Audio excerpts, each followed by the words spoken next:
اگر ہمارا یہ ایمان ہے کہ نفع اور نقصان اللہ کے ہاتھ میں ہے، اور پھر ہم کسی مہینے کے ہاتھ میں دے دیتے ہیں یا کسی وقت کے ہاتھ میں یا کسی انسان کے ہاتھ میں، تو پھر وہ کیا ہوا؟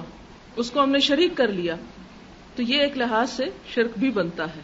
بدعت تو خیر چھوٹا ہی لفظ ہے اس کے لیے۔ اس کے بارے میں چند ایک باتیں آپ سے کرنا چاہوں گی کہ اللہ تعالیٰ زمین اور آسمان، رات اور دن اور ہر چیز کا خالق ہے۔ رات، دن اور ماہ و سال کے مجموعے کا نام زمانہ ہے، اور زمانے کے بارے میں کیا کہا گیا؟ اس کو برا نہ کہو۔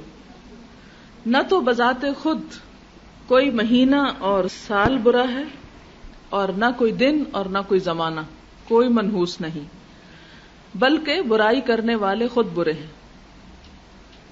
مہینوں کا نام ہر قوم میں اپنی قومی زبان کے لحاظ سے رکھے گئے ہیں۔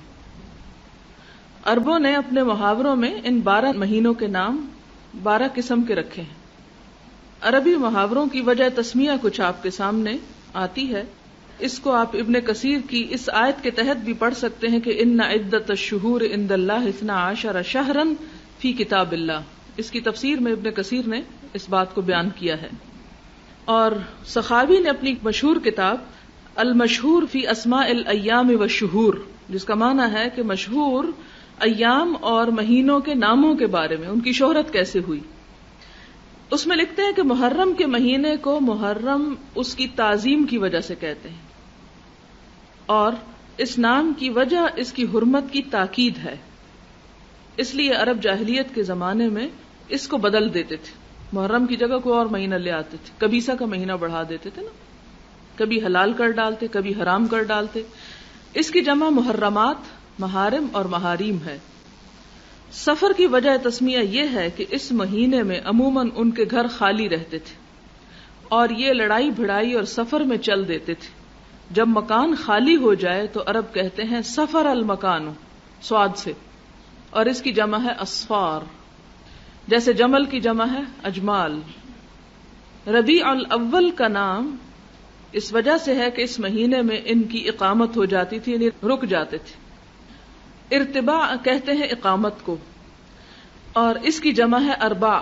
ربیع کی جمع ارباع، جیسے نصیب کی جمع انصباء، اور اسی وجہ سے اس کی جمع اربعہ بھی ہے، جیسے رغیف کی جمع ارغفہ بھی ہوتا ہے۔ ربیع الاخر، آخر نہیں آخر، فرق ہے نا دونوں میں۔ اس کا نام اس لیے کہ اسی وجہ سے ہے، گویا یہ اقامت کا دوسرا مہینہ ہے، آخر دوسرے کو کہتے ہیں نا، نیکسٹ۔ جمادی الاولی کی وجہ تسمیہ یہ ہے کہ اس مہینے میں پانی جم جاتا تھا۔ ان کے حساب میں مہینے گردش نہیں کرتے تھے، یعنی ٹھیک ہر موسم پر ہی ہر مہینہ آتا تھا۔ جس طرح فکس مہینے ہوتے ہیں نا، جیسے ہمارا دسمبر میں سردی ہوتی ہے، اور تو ان کے ہاں بھی ابتدا میں وہ 10 دن بڑھا دیتے سال میں، تو پھر وہ کیا ہوتا، ایک ہی موسم میں مہینے آتے چلے جاتے۔ اور ہو سکتا ہے یہ وجہ بھی ہو کہ اگر یہ 10 دن نہ بڑھائے جائیں، کیونکہ عربی میں تو سارے مہینے گردش کرتے رہتے ہیں، ہر موسم میں آتے ہیں، اس کی وجہ یہ ہوگی کہ جب ابتدا میں انہوں نے اس کا نام یہ رکھا ہوگا تو اس وقت ایسا ہی موسم ہوگا۔ اب آپ سوچ رہے ہوں گے کہ مکہ میں تو بڑی گرمی ہوتی ہے، کہاں پانی جمتا ہے اور کس موسم میں جمتا ہے؟ لیکن آپ دیکھیں کہ مکہ کی نسبت مدینہ ٹھنڈا ہے، اور وہاں اچھی خاصی سردی ہوتی، اور پھر اس کی نسبت ریاض اور نجد کا علاقہ جو ہے تو بہت ہی ٹھنڈا ہے، شدید قسم کی سردی پڑتی ہے، شدید موسم ہے وہاں، شدید گرمی شدید سردی۔ کہا جاتا ہے محمد بن عبد الوہاب کے سنتریوں میں سے ایک سنتری سردی سے جم گیا تھا، کہا جاتا ہے، آئی ڈونٹ نو صحیح ہے کہ نہیں، جس سے یہ ذہن میں آتا ہے کہ وہ جب ابتدا میں پہلی مرتبہ جو مہینوں کی سیٹنگ کر رہے ہوں گے ناموں کے اعتبار سے، تو اس میں جماد نقطہ انجماد آپ کے ہاں بھی استعمال ہوتا ہے۔ پھر اسی طرح ایک شاعر نے بھی کہا کہ جمادہ کی سخت اندھیری راتیں جن میں کتا بھی بمشکل ایک آدھ بار ہی بھونکتا ہے، یعنی ٹھنڈک کی وجہ سے۔ اس کی جمع جمادیات آتی ہے، جیسے حبارہ اور حباریات، یہ مذکر مؤنث دونوں طرح مستعمل ہے۔ جماد الاولی اور جماد الاخرہ یا اخرى اسی لیے کہا جاتا ہے کہ دوسرا بھی ویسا ہی، یعنی 2 مہینے ایک جیسے، کیونکہ جب سردی آتی ہے تو 1 مہینہ ہی تو نہیں آتی۔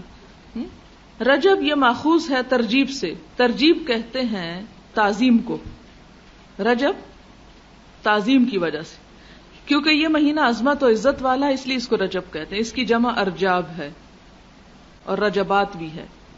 شعبان کا نام شعبان اس لیے کہ اس میں عرب لوٹ مار کے لیے ادھر ادھر متفرق ہو جاتے، شعب گروہوں میں بٹ جاتے۔